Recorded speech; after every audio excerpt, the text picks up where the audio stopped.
Et salut à tous, bienvenue sur la chaîne Twitch de Yellow. Aujourd'hui, nous sommes en compagnie de PF. Bonjour à tous. Qui nous avait manqué, ça fait longtemps. Et je découvre le nouveau studio. Tu kiffes? Ah ouais, vous êtes bien là. Ouais, franchement. c'est pas mal, hein. Mieux que dans notre garage. Ni trop chaud, ni trop froid. Ouais. Ça, c'est déjà un luxe.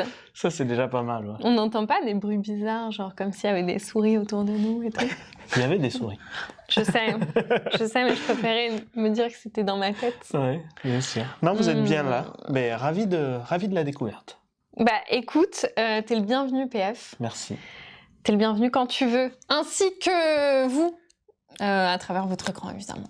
Nous voulions vous faire un point sur notamment 3 gammes, plus particulièrement sur la gamme Unmatched qui a des grosses infos là, hein, qu'on a sorties. Du coup, on avait besoin de faire le point.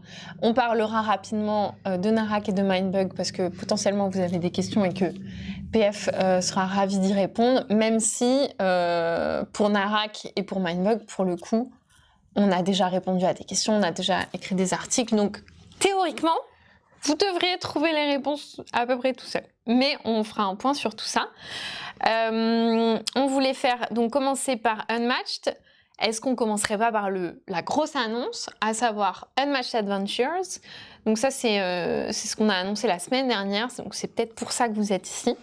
Nous sortirons la version française de Unmatched Adventures.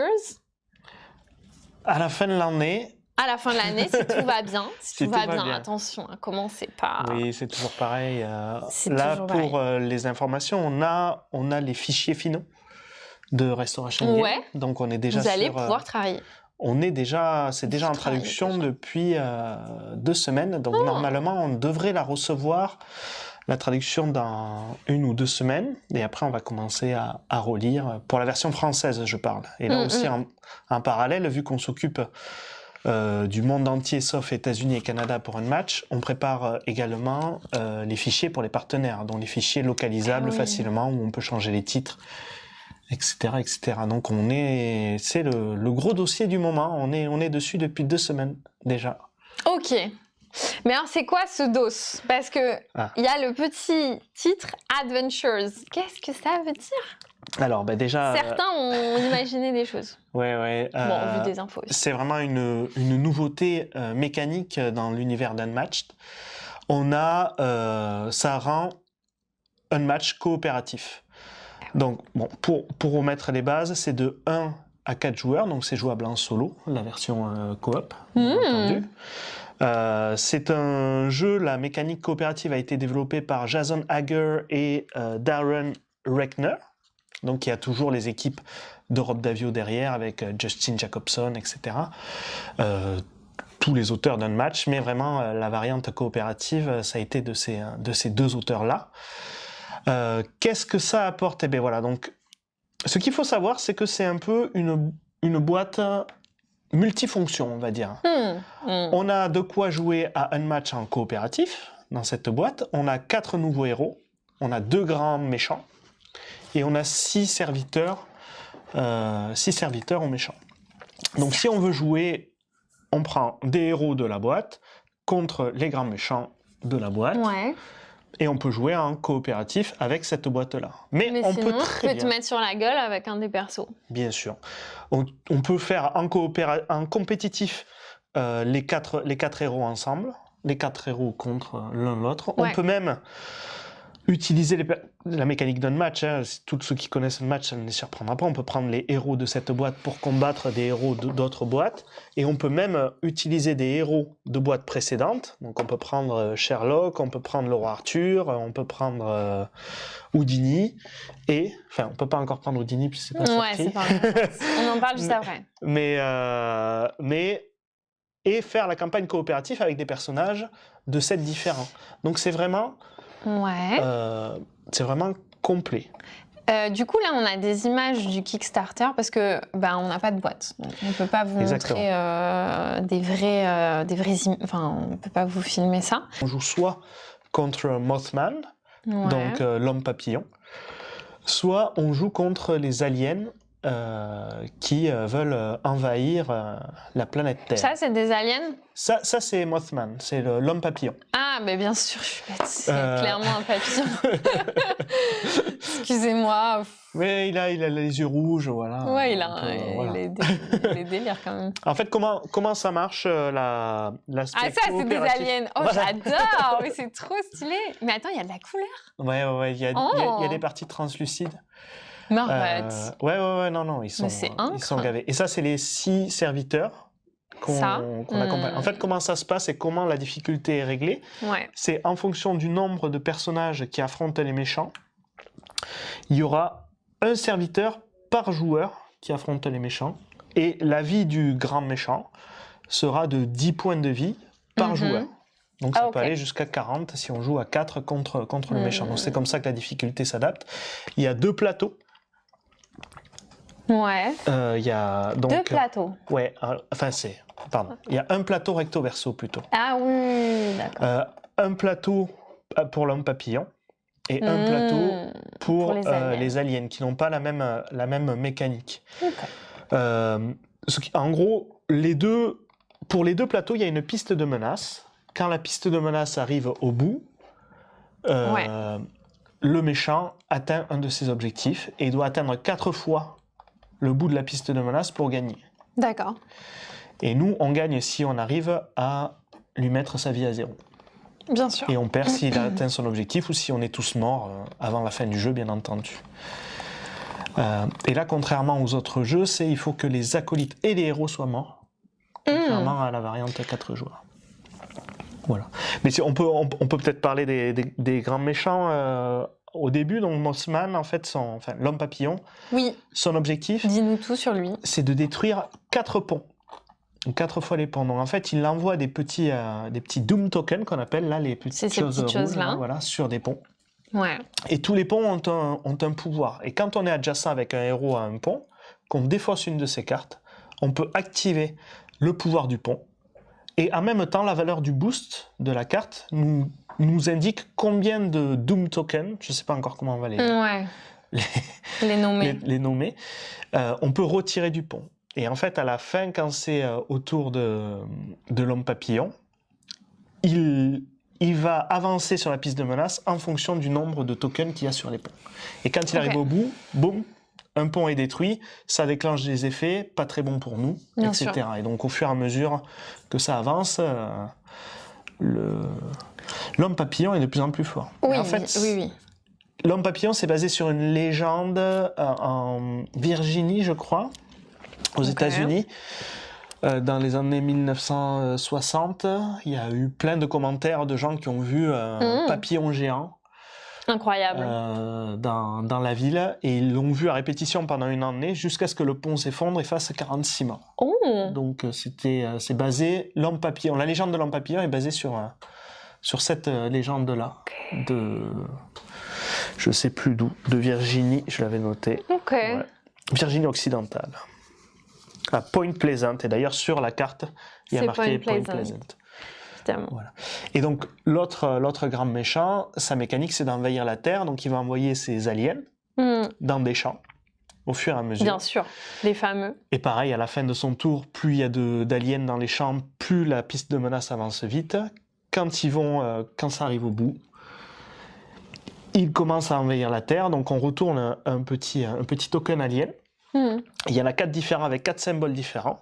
Et là, la petite mécanique, c'est qu'au fur et à mesure que on joue ces cartes, il y a une petite mécanique de combo où, quand son token est déjà apparu, la carte est plus forte. Il tape plus fort, il met plus de choses, Ah etc. oui, bien sûr. Donc voilà pour la mécanique des méchants. Et bien là, forcément, c'est l'invasion des Martiens. Je pense que tout le monde a. Ouais, là, on a capté, oui, bien sûr. J'adore. C'est le plus évident. Oui, je connaissais pas l'homme papillon, mais pas très envie de le connaître finalement. Non, oui, c'est mieux de pas le croiser, on va dire. Est-ce que tu peux nous en dire plus sur nos persos? Comment on va affronter ces méchants? Bien sûr, déjà dans la boîte, le premier personnage, c'est... Donc il y en a 4 des héros? Il y en a 4, ouais, Comme une Comme boîte une boîte. classique. Très classique, ouais, avec 4 persos, 2 grands méchants et des serviteurs. Les serviteurs, c'est représenté sous forme D'hexagone. d'acolytes. Ouais, d'acolytes, mais en forme d'hexagone. Oui, des petits j'ai jetons vu ça. plastiques. J'ai vu ça où? J'ai vu ça. Je sais plus. Oui, ouais. Là. Ouais, exactement. Donc oui, il vient avec ses petits tokens à la con là et ses petits Et des serviteurs. serviteurs. Qui ont Ouh là chacun là. 10 de vie. On les déteste. C'est pas évident, on va dire. C'est pas gagné d'avance, surtout que, je peux le dire dès maintenant, il y a des Ouais. cartes Amazing Event, donc des événements extraordinaires, qui viennent rajouter de la difficulté si c'est trop facile avec des effets Ok. permanents. Donc, Oui, donc il tu tape peux- plus fort ou certaines cartes tapent plus fort. Si tu masterises le jeu, tu peux recommencer en ajoutant de la difficulté. Exactement. Exactement. Ok. Et pour les héros, du coup, Pour les héros, nous Donc, avons donc qui? Dr. Jill Dr. Jill Trent.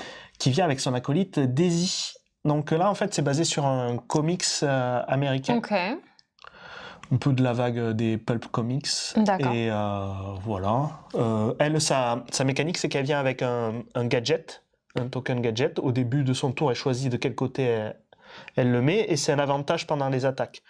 Il y a un avantage si ma carte attaque est plus forte que la carte défense en face, eh bien, je me soigne d'une vie. Et à l'inverse, c'est si ma carte attaque est plus faible que la carte de défense attaque, je booste avec le deck ennemi. Donc je retourne, je fais défausser mon adversaire d'une carte et j'utilise son boost pour ajouter à mon attaque. C'est assez puissant. Ok. Ok, je vois très bien. Inspecteur Gadget au féminin, alright. Annie Ensuite, Christmas. Annie Christmas. Ouais, Annie C'est Christmas la- et son acolyte, c'est Charlie. En fait, c'est un conte de... C'est quoi ça? C'est un conte de Louisiane. D'accord. Où... On est très aux States là. Ah ouais, là on est très aux States. Cette boîte-là, elle est très States.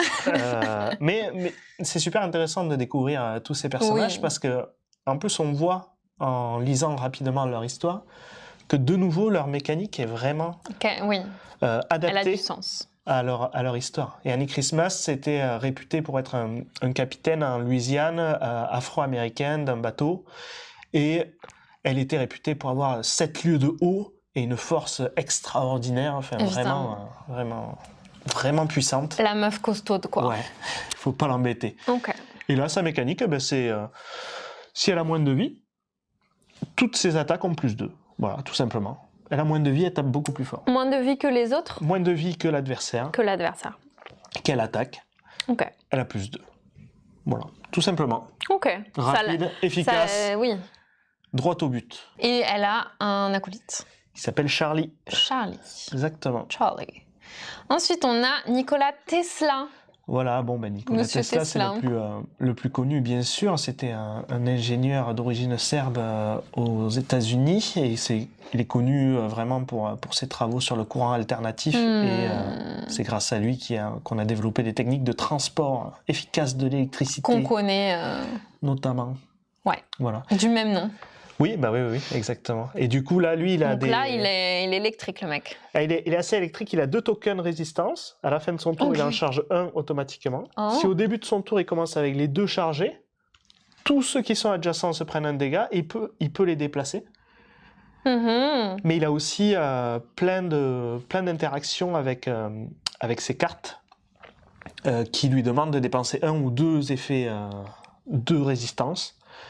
1 ou 2 résistances pour avoir des pouvoirs plus forts sur la carte et pour attaquer plus fort. Donc c'est vraiment toute la mécanique basée sur charger ses résistances et les utiliser au bon moment. Nice. Et lui, il n'a pas d'alcoolite, il en a pas besoin. Oui, il est solo. Non, ouais. Il est seul tout avec ses résistances. Et avec ses petits... son électricité. Ouais. Golden Bat. Golden Pat. Mais c'est un squelette. Oui. Ouais. Alors ça aussi, c'est assez marrant. C'est des années 30 au Japon. Il est réputé pour être le premier super-héros qui aurait existé. Voilà. Et en fait, la petite histoire, c'est dans les théâtres ambulants japonais qui s'appellent les je l'ai plus. Ben oui, les Kamishibai. Ouais. dans les kamishibai, dans ces petits théâtres ambulants où ils faisaient défiler des images derrière un écran. C'était vraiment image par image. Et c'était vraiment un des héros d'une des histoires de ces pièces de théâtre au Japon dans les années 30. Et lui, tout simplement, s'il ne s'est pas déplacé pendant son tour, s'il n'a pas fait l'action de manœuvre, il a +2 à ses attaques. Ah. Et puis il a des cartes adaptées avec... c'est super. J'ai l'impression que c'est quand même des bourrins. Il tape assez fort, ouais. Tous là. Il tape assez Ils fort. sont pas très subtils. Golden Bat n'a pas d'acolyte, mais il a 18 de vie, donc... voilà. Ouais, au niveau Résistant. des vies, on a des persos... Ça, c'est équilibré, ça tourne entre 12 de vie et 18 de vie pour chacun. Mais ça, c'est les Amazing Events. Donc voilà, ça c'est ce dont tu parlais. Donc à des moments de la partie, il va se passer des trucs. Qui rend les ennemis plus forts, en fait. Donc si vous avez trouvé ça trop facile, ben, hop, on peut rajouter des petites cartes. Plus de fun. Ok. Qu'est-ce que ça nous dit ça? Et là, ça nous dit qu'il y a plein de façons de jouer. On peut jouer en coop, on peut jouer en compète, on peut jouer avec les héros de cette boîte, avec des héros d'autres boîtes, avec les héros de cette boîte contre d'autres héros de... Voilà, tu peux jouer en coopération en prenant un perso d'une autre boîte. Exactement. Okay. C'est tout à fait possible. Peut-être que j'accepterais, pour jouer en coopération, qu'il y ait Sherlock autour d'une table. Sinon, je l'accepte pas. Je le déteste. Chacun son passif. Mais avec il pourra Sherlock. martyriser quelqu'un d'autre, mais pas moi. Ça, c'est intéressant. Maintenant, c'est la nouvelle pour les futures impressions qu'on va faire. On va travailler sur un livret de base, des règles de base de Unmatch compétitive. D'accord. Dans chacune des boîtes, il y aura un petit feuillet qui explique les spécificités de cette boîte, avec les spécificités des héros, les spécificités du plateau, etc. Et là, forcément, il y a un troisième livret de règles qui explique la campagne coopérative. Exactement.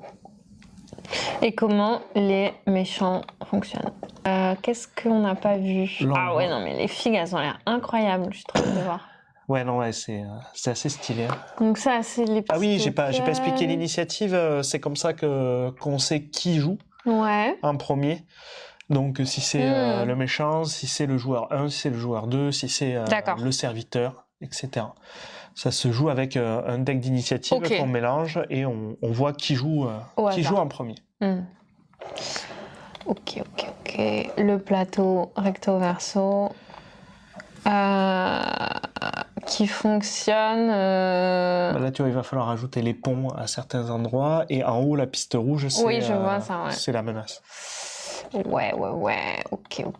Et chacun son deck. Et tous les persos où on voit l'illustration des dos de cartes. Ah oui, donc japonais, on reconnaît. Ah, j'aime trop le style, là. Un peu vieux, comme ça. Il faut pas trop les embêter, on va dire. Du coup, on nous demandait, est-ce que si on prend des persos d'une autre boîte, ils seront pas trop faibles? Mais non, parce que tout est... Non, bon, après, le jeu ça sera adapté. Après, ils ont tous leurs forces et leurs faiblesses. Mais oui, c'est ça. Hein. Tous les persos de tous les Unmatched. Oui, mais notamment, là, on parlait de Sherlock qui peut deviner le deck. Peut tout savoir de toi. C'est plus facile de deviner une carte de l'ennemi parce qu'il y a moins de decks. Mais de toute façon, Unmatched, ce qui est fun, c'est justement de se lancer des défis. Ah tiens, j'aimerais trop voir si ce personnage-là peut affronter ce personnage-ci, quoi. Tu tentes des trucs. Ouais, c'est le but d'un match. Oui, c'est le but d'un match. Donc, mais après, ils sont relativement équilibrés. Enfin, on assume aussi que c'est pas totalement équilibré. Non, bien sûr, il faut savoir les utiliser. Chacun a ses forces et faiblesses. En fait, c'est ça. Il faut savoir les jouer, il faut savoir les maîtriser. Exactement. Et c'est au fur et à mesure des parties qu'on les comprend. J'ai vu des questions par rapport au Kickstarter. Ouais.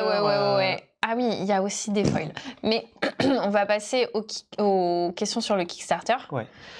On ne participe pas à la campagne Kickstarter. Il n'y a que Restoration Game qui fait le Kickstarter. Pour les States. pour les États-Unis et le Canada en version anglaise uniquement. Oui. C'était... ça faisait pas tellement de sens qu'on rejoigne, nous. On avait proposé à certains partenaires aussi de rejoindre la campagne, mais c'était compliqué avec tous les intervenants et tous les partenaires différents, etc., de s'organiser, surtout que les fichiers sont prêts, on travaille dessus, ça va sortir en boutique un tout petit peu après que les backers anglais seront livrés, donc ça faisait pas tellement de sens d'aller directement sur le Kickstarter pour nous, et on a choisi d'aller directement En boutique, comme on sait faire. Comme on a l'habitude de faire, et comme, voilà, ce qui est assez efficace. Pour les bonus... Voilà, qu'est-ce qu'il y aura dans cette boîte? Qu'est-ce qu'il y a dans le Kickstarter? C'est quoi la diff?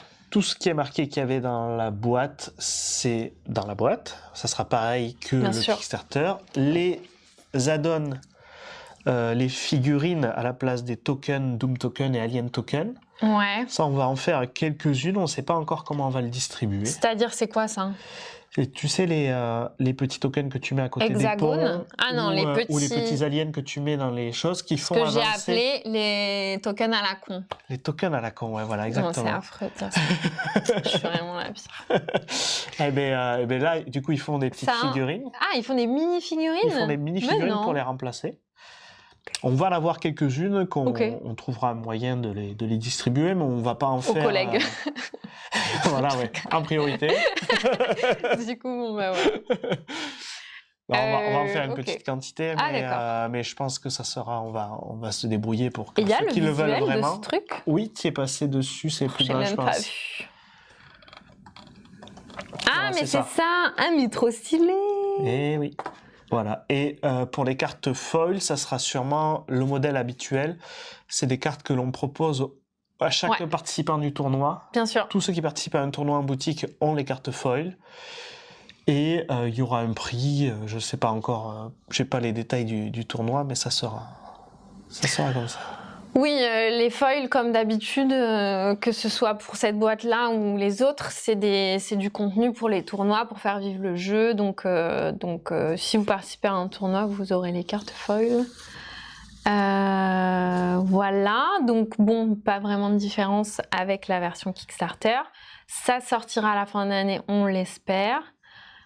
Qu'est-ce qu'on peut dire de plus? Qu'est-ce que j'ai noté, moi, sur ma feuille? On n'a pas parlé des serviteurs, mais de toute façon, voilà, vous les découvrirez au fur et à mesure. Si, la question du tarif. Ça sera environ 60 €. Ok. Dans les 60 €, voilà, il faut qu'on confirme encore. Où se déroulent la plupart des tournois et de matchs en France? Eh bien, Ugalpaca, excuse-moi d'écorcher ton nom. Les tournois se déroulent en boutique. Les tournois sur les jeux Yellow se déroulent en boutique. Si vous avez une boutique près de chez vous et que vous voulez organiser un tournoi, n'hésitez pas à leur en parler. N'hésitez pas à les motiver en montrant que vous êtes plusieurs joueurs intéressés. Grosso modo, si je ne me trompe pas, s'il y a 4 personnes intéressées, il n'y a pas vraiment de raison que la boutique n'accepte pas, parce qu'il n'y a pas de... On fait des packs de 8. Il faut qu'il y ait un minimum de personnes. C'est 8, mais bon, déjà à 4, la boutique... c'est rentabilisé. Oui, nous, c'est pas... Le but, c'est pas de faire de l'argent dessus, c'est de faire de la promotion du jeu. Donc, c'est très accessible pour les boutiques.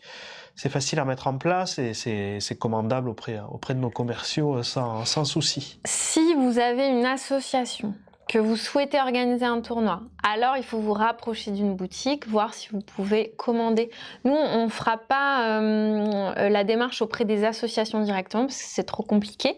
Mais par contre, vous pouvez voir avec une boutique près de chez vous pour essayer de co-organiser un tournoi ensemble. Et quel autre cas? Non, c'est tout. En ludothèque, pareil, il faut vous approcher d'une boutique pour pouvoir organiser ensemble un tournoi. La boutique pourra commander les kits auprès de nous. Le tournoi peut se faire hors de la boutique, mais par exemple dans une ludothèque ou dans une association, ça faut voir avec la boutique ce qui est possible de faire. Mais en vrai, il y a pas mal de possibilités en tournoi. Après, souvent, il faut quand même motiver les gens et il ne faut pas hésiter à en parler aux boutiques qui pourraient se montrer motivées également. On propose, oui, des kits de Moi, tournoi. je sais que les régulièrement. derniers kits, il y en a eu dans les 200, 250 répartis dans la France. Donc, il y a eu quelques tournois. Un peu partout. Voilà, bon, après, c'est pas la totalité des magasins qui participent, mais c'était assez... Oui, bien sûr. Mais il faut pas vous dire, ah, j'habite à tel endroit, ça se passera jamais.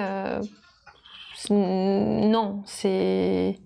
Oui, Ça peut se passer n'importe où, hein, Voilà. c'est ça. C'est vrai ouvrir des comptes à des associations, des ludothèques pour juste ce produit-là, c'est peut-être compliqué vis-à-vis de nos commerciaux qui n'auront pas forcément le temps, mais passer par une boutique, ça se fera tout seul. Hein. Qui commande pour vous, pas de souci. Voilà, c'est ça, exactement. Est-ce que on clôt le sujet de Unmatched Adventures? Je pense qu'on a fait pas mal le tour, on a décrit, on a montré. N'hésitez pas à aller voir le Kickstarter, il est accessible à tout le monde si vous êtes encore un peu curieux.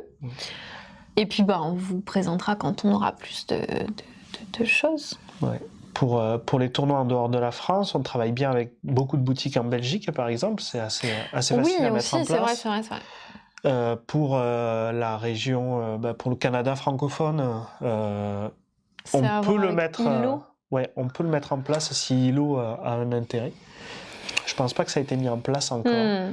Et pour la Suisse francophone, c'est pareil. On travaille avec un partenaire là-bas et il n'y aura pas de souci pour nous de partager. Mais là, du coup, c'est pas nous qui gérons. France et Belgique, oui. Ouais. Mais Suisse et Québec, il faudra voir avec nos partenaires respectifs. Donc voilà, mais c'est pareil, si vous en parlez aux boutiques, ils savent qui distribue Yellow là-bas et l'info nous remontera. Tout à fait. C'est bon pour Unmatched Adventures. Maintenant, on a quelque chose avant dans Unmatched qui va sortir avant Unmatched Adventures. Exact, c'est déjà dans le bateau. Houdini versus le génie. On a une boîte en version originale sous nos yeux. Exactement, version anglaise. Donc on a... Donc là c'est le format donc deux personnages. Exactement. Comme on avait pour Robin des Bois, Bigfoot, le petit chaperon rouge et Beowulf. Exactement. Là on a... Alors nous le plastique tray change mais il a peu. changé. Non, alors ça c'est la version anglaise. Ah ça c'est la version anglaise, ok. Nous c'est une version comme que l'on fait sans langue pour en imprimer, pour faire des coproductions comme on appelle. Donc il n'y a pas les noms, nous on rajoute des symboles qui sont généralement au dos des cartes. Ouais, mais ouais. Ça se présentait pas comme ça, je crois. Oui, ils sont différents. Ils sont un peu différents. Donc voilà, donc on a Houdini, donc qui est le fameux... C'est qui ce mec? Le fameux illusionniste américain d'origine européenne, alors je sais plus où, mais en gros il est devenu très célèbre quand il l'a fait à Chicago, juste avant 1900. Il a provoqué la police en lui disant « Moi, de votre prison, j'en sors en moins de 30 minutes. » Du coup, il s'est fait arrêter. Et il avait caché un passe-partout dans son oesophage d'une technique qu'il avait appris d'un avaleur de sable. Et grâce au passe-partout, il est sorti en moins de 3 minutes. Et depuis ça, c'est devenu incroyable. Un génie. Donc, c'est le premier illusionniste. Donc ça, c'est une histoire vraie. Ça, c'est l'histoire vraie. Trop stylé. Et donc, c'est pour ça qu'il est reconnu. Tellement badass. Ouais, il était badass dans la vraie vie. Et là, il est badass dans le jeu aussi, parce qu'il a une mécanique très intéressante de boost. Déjà, chaque fois qu'on booste une manœuvre, normalement, on en rajoute la valeur du boost au déplacement. Oui. Et là, en fait, on le met n'importe où. Il va où il veut une fois qu'on a boosté. Et en plus, il y a plein de cartes. Alors, attendez, il faut que je trouve pas toutes. Il y a plein de cartes, voilà, par exemple, quand je booste, j'ai un effet bonus.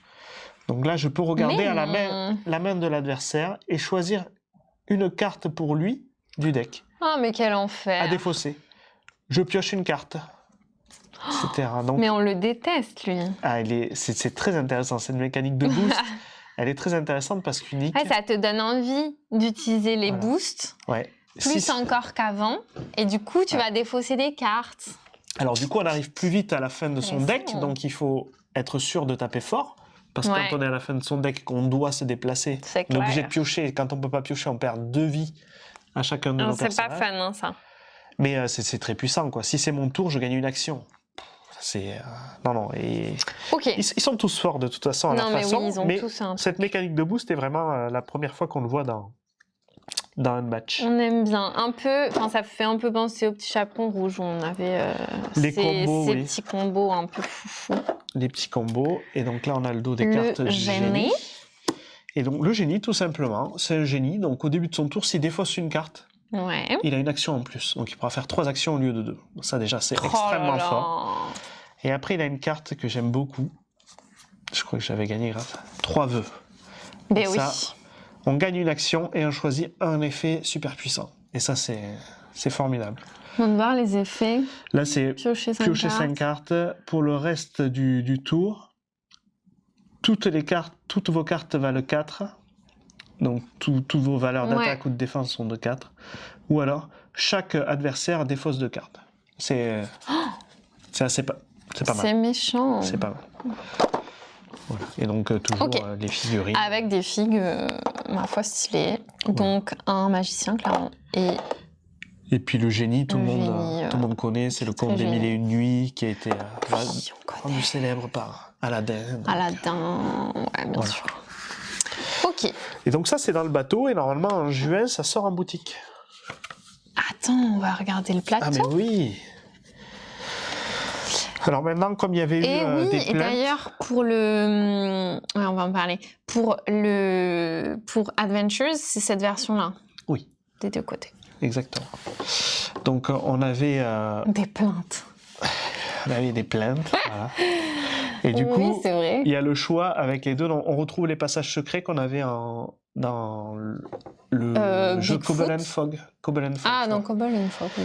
Donc des passages Donc, secrets, c'était les et on a portes, la version où on ne voit que les zones sur le côté pour que ce soit un peu plus Joli. épuré. Oui, c'est ça. Donc ça, c'est suite à des demandes. Donc avant, on proposait 2 faces différentes, 2 maps différentes, mais certains n'appréciaient pas trop ce design-là. Oui, c'est Qui vrai est que un c'est peu, pas... C'est très pratique, très ergonomique. Ergonomiquement, c'est parfait, mais en effet, visuellement, c'est peut-être pas très Non, très joli. attrayant.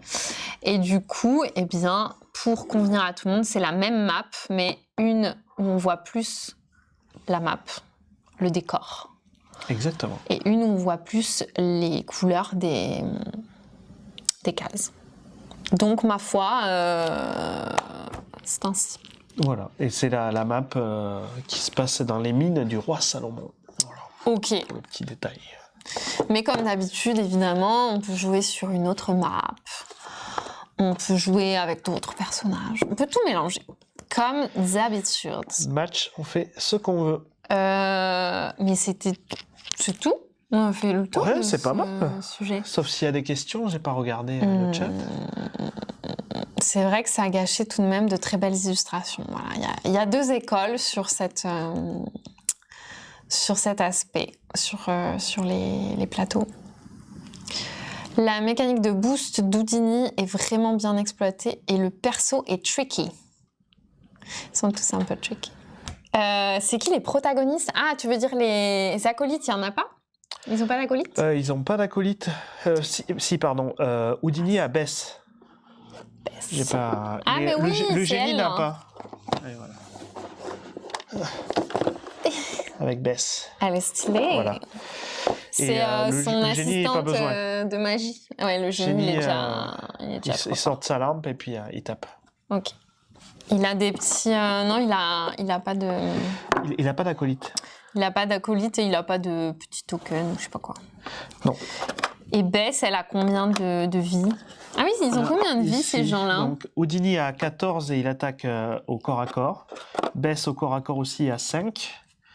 Et le génie, il est à 16. Ah oui, on est sur du corps à corps aussi? Non, le génie, Le peut génie, il est à distance. attaquer à distance, bien sûr. Mais oui. Fait ce qu'il veut, le génie. Laissez-le tranquille. Tu préfères lequel? Tu joues avec lequel, toi?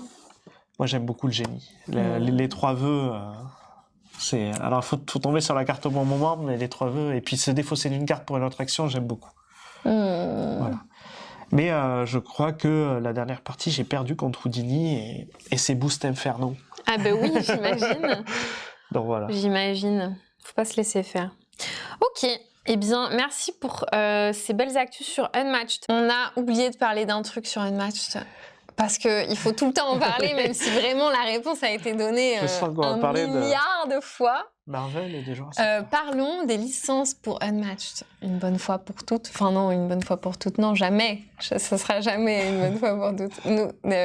Malheureusement, nous ne pourrons pas proposer les licences Marvel, Buffy, Jurassic Park et Bruce Lee en version française. On aurait aimé, ça nous aurait vraiment fait plaisir.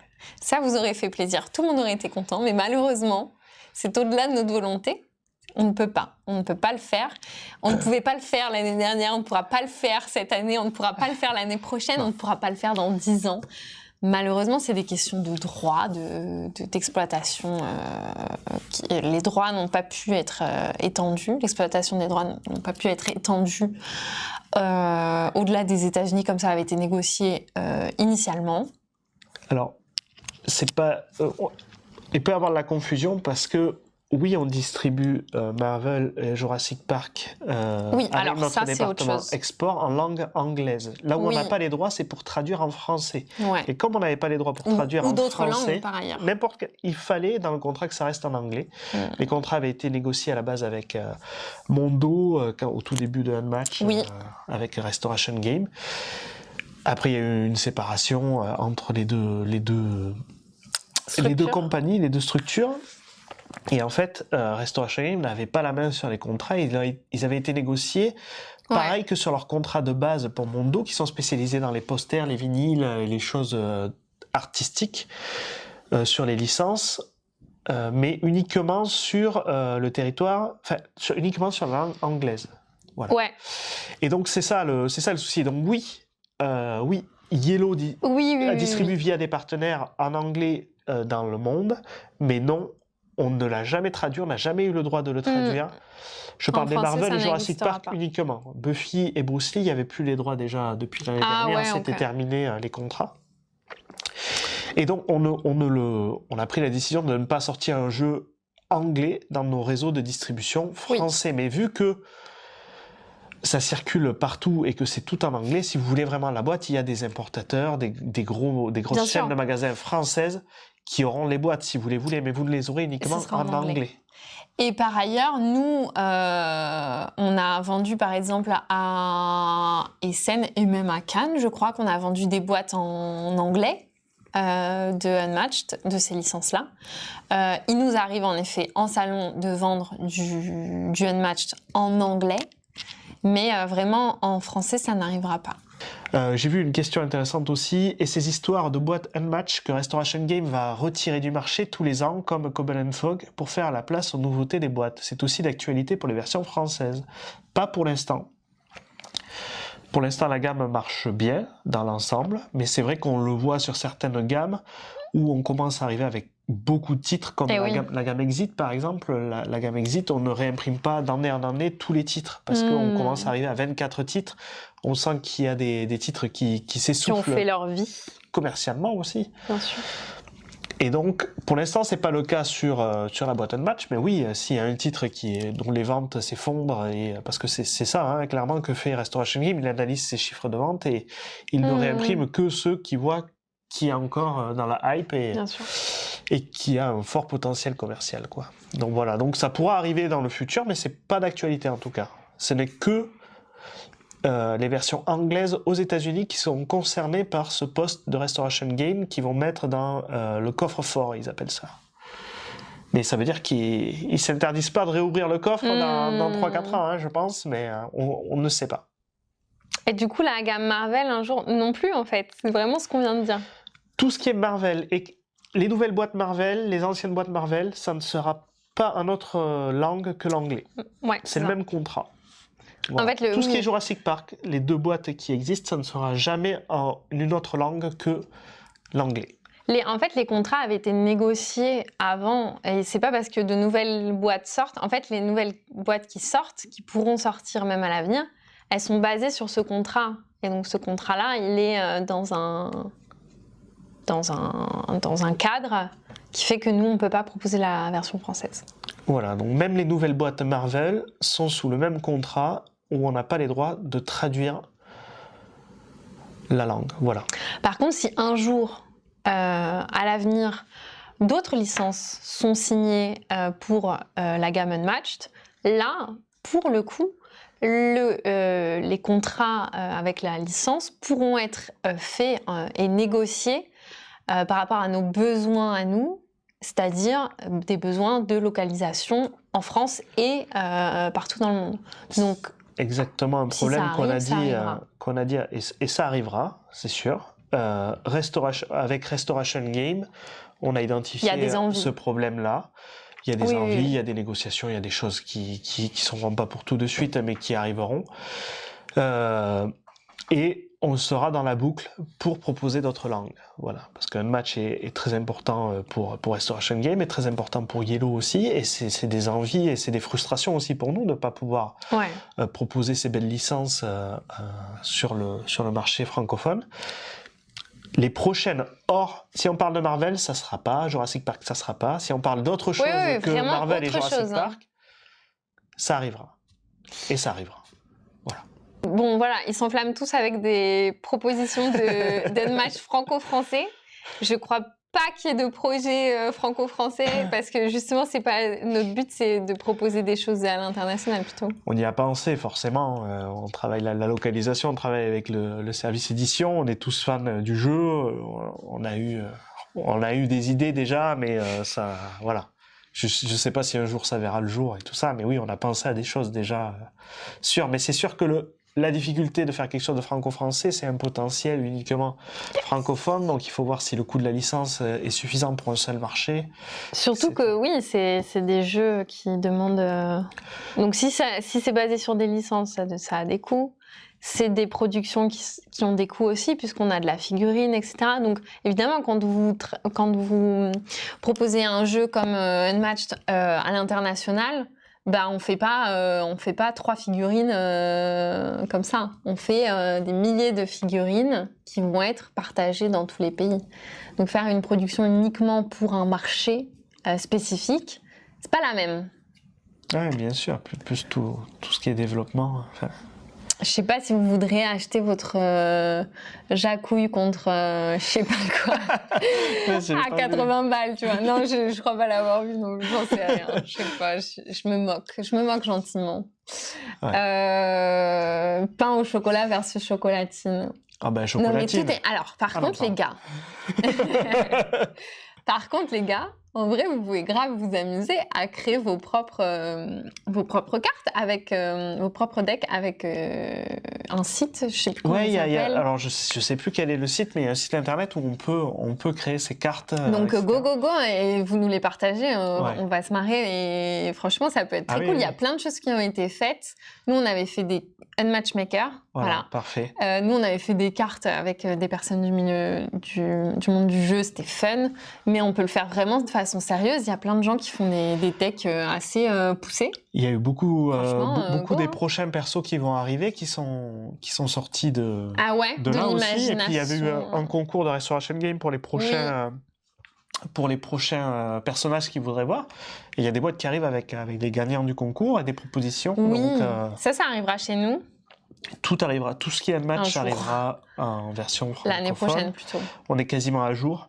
Là, sur Unmatched Adventure, on est en même temps que eux pour les fichiers. Donc, il y aura toujours un décalage parce que forcément, eux, ils envoient en production et nous, on commence à traduire. Donc, il y aura forcément un décalage. Mais oui, on va suivre la gamme.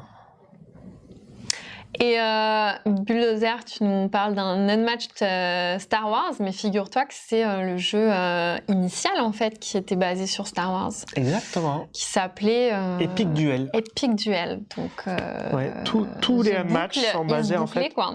Ce qu'il faut savoir, c'est que Rob Daviau, donc qui est à l'origine de l'entreprise de Restoration Game, a travaillé. C'est le papa des Legacy, on le connaît pas mal pour ça, mais c'est aussi quelqu'un qui a été très important dans l'industrie du jeu.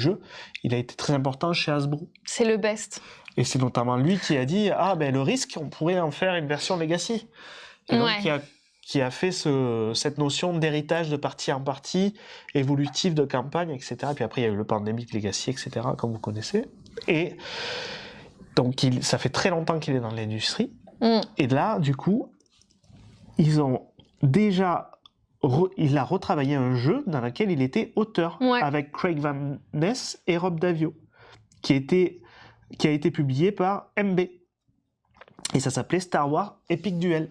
Exactement. Donc, la mécanique, c'était Star Wars Epic Duel, qui avait déjà été créé par Rob Daviau et Craig Van Ness. Voilà. Parce que le concept de cette maison d'édition qui est Restoration Games, c'est justement de prendre des jeux qui sont sortis il y a longtemps et de les restaurer pour le goût du jour, que ce soit visuellement, mais aussi des améliorations mécaniques. Exactement. On n'a pas parlé non plus de la big box de rangement de Unmatched, mais ça, on en avait déjà un peu parlé, on la proposera pas. Ça a été clair sur le Kickstarter. D'ailleurs, le Kickstarter de Restoration Game était ouvert mondialement. Et on avait même fait un post dessus, oui, je on crois, avait fait que un si post. vous voulez, vous participez à la campagne, parce que c'est des petites boîtes en plexiglas, où on peut mettre une ou deux personnages, mais c'est zéro marge en magasin, quoi. Ou alors faut doubler le prix de ce qu'il y avait. C'était très cher le caisse pour les boîtes Unmatched. Mais c'est un produit hyper quali, quoi. Hyper quali. Donc, et en magasin, il faudrait aller chercher du x2 en prix conseillé, quoi. Donc ça faisait pas de sens pour nous dans le modèle classique. Donc Restoration Game a fait et voilà. Mais je sais pas si ça a bien vraiment. Oui, je crois que ça a bien marché, et je pense que vu tout ce qui arrive sur Unmatched, il y aura sûrement d'autres campagnes pour les boîtes de rangement. Ok. Surtout que les boîtes de base sont super bien travaillées. Oui, après, l'inconvénient, c'est qu'en effet, ça prend de la place, puisqu'il y a beaucoup de boîtes. Bref, je pense qu'on a fait vraiment le tour de la question d'Unmatched. Rapidement, on voulait vous parler des Ruines perdues de Narak, puisque nous avons annoncé que nous allons nous occuper donc de la version française de la seconde extension des Ruines perdues de Narak. Si vous avez des questions, en vrai, tout est sur notre site. Ça s'appellera la mission disparue. Ça s'appellera la mission disparue. Rapidement, on peut en parler. Ça rajoute de nouveaux chefs d'expédition. Voilà. Qui sont ici. Donc c'est la mécanicienne. Ouais, la mécanicienne qui peut réparer tout, et sur son plateau personnel, elle a une mécanique de roue qui tourne au fur et à mesure de la partie et qui arrive à... Oui, ça va, c'est... Je vous montre ça, vous savez tout. Hein. Il y a même les sous-titres, les guys. Il y a tout ce qu'il vous faut. Et le deuxième, c'est le journaliste qui écrit ses chroniques d'expédition, petit à petit. Ouais. Et du coup, qui peut avoir des effets liés à ces chroniques. Il y a un petit monkey. Eh ouais. Donc ça, c'est la fameuse roue dont tu parlais. Ouais. Donc, de nouveau... Ça, c'est la campagne dont le professeur Cutil, qui était en print and play sur notre site il y a un petit moment, mais elle a été totalement retravaillée. Donc déjà, les chapitres existants elle est plus longue. Ont été modifiés, et tout est jouable à 2 joueurs et pas uniquement solo comme sur le print and play. Ça utilise des cartes qu'il y aura dans la boîte avec des rencontres différentes. Et surtout, il y a 2 chapitres de plus. C'est en 6 scénarios au lieu de uniquement 4. Voilà. Mais il y a vraiment de grosses différences. Hein. On pensait reprendre une grosse partie de la traduction, et en fait, en fait, on doit retraduire. Vous faites moins les malins. Hein. Ouais. C'est du gros boulot, cette extension, quand même. Et plein de cartes aussi supplémentaires, des artefacts, des objets. Et voilà, évidemment, d'autres... 2 nouvelles pistes de recherche, puisqu'elle est recto verso. Donc, 2 nouvelles pistes de recherche. Donc voilà, ça complète bien le... Et puis ça donne le mode solo et coopératif. On aura comme Unmatched, en fait, au final, le mode solo et coopératif sur Unmatched Adventure, le mode solo et coopératif sur les Ruines perdues de Narak. C'est ça. Super. On voulait rapidement parler de Mindbug. Oui. Mindbug, on a des petites interrogations sur ce qui va sortir, puisqu'il y a eu des annonces du côté de Mindbug, puisque nous, on vous a dit qu'on proposerait plus de contenu cette année, donc mettons-nous à jour. Alors, Qu'est-ce qu'on va sortir? bon, je J'ai partage tout, hein. sorti juste... Tu partages tout? Là, tu n'as pas de secret? La totale. Bah, vas-y. Non, mais non, tant pis.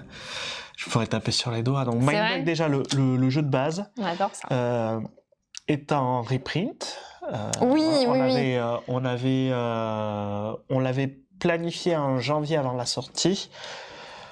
Il y a eu des soucis et tout ça, mais normalement, ça arrive fin avril dans nos entrepôts. Donc, dans le courant mai, il y aura de nouveau du Mindbug sur le marché normalement. Alors, c'est en rupture. Non, mais c'est que c'est en rupture chez nous actuellement. C'est pas en rupture sur le Oui, non, marché français. J'ai vu des C'est-à-dire boutiques que- qui en avaient encore, si Oui. vous cherchez bien. Alors, il y en a peut-être pas dans les très grosses boutiques. S'il y a une grosse boutique à Toulouse, je crois avoir vu qu'il y en avait encore. Donc... Mais bref, il y en a peut-être pas partout parce que ben voilà. Mais n'hésitez pas à aller aussi dans vos petites boutiques. Il y a du stock, clairement. Toutes les boîtes ne se sont pas évaporées en l'espace de 2 semaines. Non, 3 semaines. Totalement. Donc il y en a encore en boutique. Donc la rupture, en vrai, elle durera pas tant que ça. Non. Mais en effet, pour ceux qui ont constaté que leur boutique était en rupture de stock, ce sera bientôt de retour. Voilà. Donc il y a donc nous, on aura de nouveau du jeu de base en stock, mais les boutiques en auront peut-être encore. Voilà. Ensuite, en même temps, on a lancé l'impression de l'extension numéro 1, nouveau serviteur. Alors, cette extension, c'est... Alors, qu'est-ce que c'est? C'est l'upgrade pack du premier Kickstarter. Donc, les 24 nouvelles créatures et 4 nouveaux Mindbug. Il faut le jeu de base pour pouvoir y jouer. Mais dans l'upgrade pack, il y avait quelques cartes promo qui ne seront pas dans cette extension. Voilà. Ouais. En fait, c'est l'upgrade pack sans les quelques cartes promo qu'il y avait dans l'upgrade pack. Voilà. Donc, l'extension qui arrive, c'est 24 nouvelles créatures et 4 nouveaux designs de Mindbug. Voilà. Et les cartes promo, oui, c'est la question que je me posais aussi. Et les cartes promo, Oui, en fait, de ces cartes promo. on a fait un booster avec toutes les cartes promo de 2022, 10 cartes. 10 cartes? Voilà, il y a 10 cartes dans un booster de cartes promo. On en a imprimé moins de quantité que le reste, ça c'est sûr. On ne sait pas encore exactement comment le distribuer. On ne sait pas si ça va passer par le réseau traditionnel, si on va faire des tournois avec et tout ça. Donc, on en aura. On en aura assez pour tous ceux qui sont dans le chat, pas de souci. On trouvera des moyens, mais voilà, le booster va arriver aussi et est en impression. Donc tout ça, c'est l'impression. Et ça, d'ailleurs, les cartes promo, j'ai validé les e-proof pas plus tard que ce matin. Allez, donc, ça arrivera un peu plus tard, je pense, mi-mai, fin mai. Ok. C'est fabriqué en Pologne, donc ça peut être plus rapide que si c'était fabriqué... Donc là, c'est quoi les timings à peu près? Environ début mai, le réassort du jeu de base pour les boutiques qui n'en avaient plus.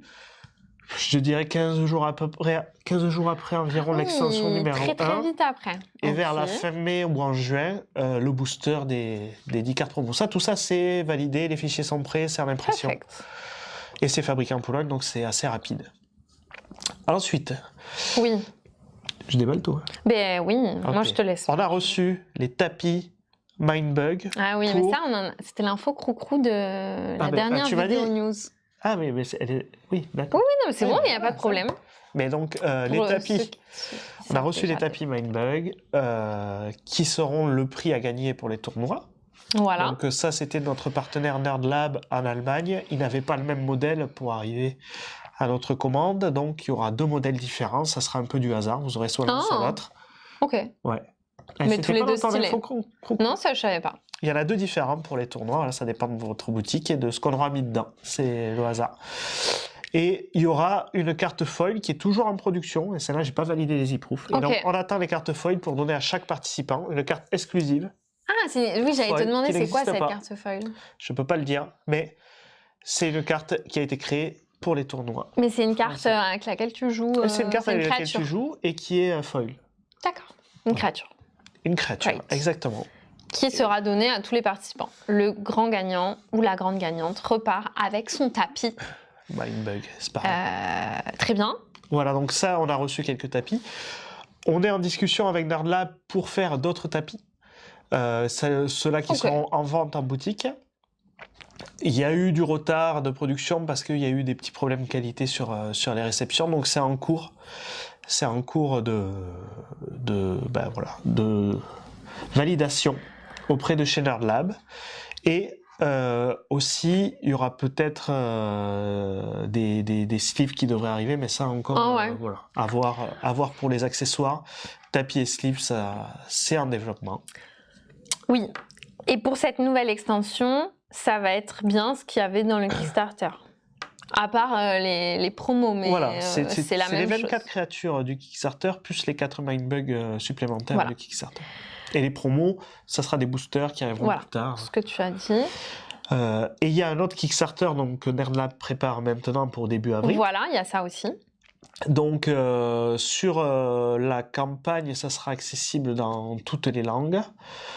C'est pas nous qui gérons le Kickstarter du tout, de toute façon, donc c'est directement avec NerdLab qu'il faudra voir. La seule exclusivité Kickstarter, je pense, ça sera un boîtage ou tout ça. Enfin, faudra voir, faudra suivre la campagne.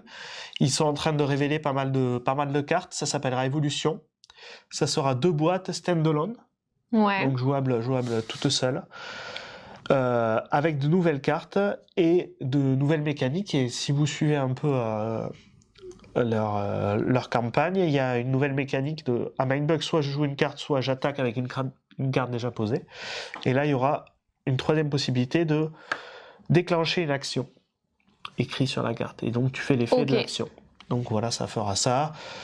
Plein de choses, des cartes qui peuvent évoluer et tout ça, enfin vraiment plein de choses. Donc, la priorité, c'est eux avec leur Kickstarter. Et quand ils auront fini le Kickstarter et livré les backers, ça sortira peu de temps après, je sais pas, environ 2-3 mois après, sûrement en boutique, avec Hello, avec la boîte retail, etc. Donc voilà le plan. Mais c'est très clair. On nous parle de boîtes de rangement. Bah déjà, nous, notre boîte, elle est assez grande pour accueillir des... Alors, pas pour accueillir un tapis, mais bon, enfin... Non, ça, on ne fait pas ces boîtes. Il y avait une boîte sur le premier Kickstarter assez grande pour accueillir des tapis et tout ça, mais ça, on ne les a pas. C'est un peu spécifique quand même. Donc, vous mettrez votre tapis à côté, mais bon, les gars, vous faites les malins, mais c'est-à-dire que le tapis, il faut le gagner, hein. Donc, avant ça... Il y en aura de nouveaux modèles, sûrement l'année prochaine, quand on aura trouvé une solution avec NerdLab pour en faire venir en boutique. Mais voilà, ça, c'est dans un second temps. Les tapis qu'on a là, c'est uniquement pour les tournois. Mais dans la boîte que nous on propose, qui est derrière nous là, elle est suffisamment grosse pour accueillir de nouvelles cartes issues des extensions. L'extension et les promo cartes, ça passe dedans, et même slivé. Même slivé. Voilà. Incroyable. Voilà, il y a juste, on n'a pas remis... l'extension là qu'on va sortir, nouveau serviteur, c'est vraiment une extension, il n'y a pas de règles dedans, il n'y a pas de compteur de points, mais après les compteurs de points, vous pouvez juste prendre 3 cartes et en enlever une à chaque fois que vous perdez une vie. Je pense qu'on a fait le tour des sujets qu'on voulait aborder avec vous. Voilà, bref, on vous souhaite une très très bonne fin d'après-midi. On vous dit à bientôt pour une nouvelle vidéo. On se retrouve, on se retrouve demain en live à 16h pour parler des sorties de la semaine. Donc, vous venez demain. Je compte sur vous. À bientôt. Ciao.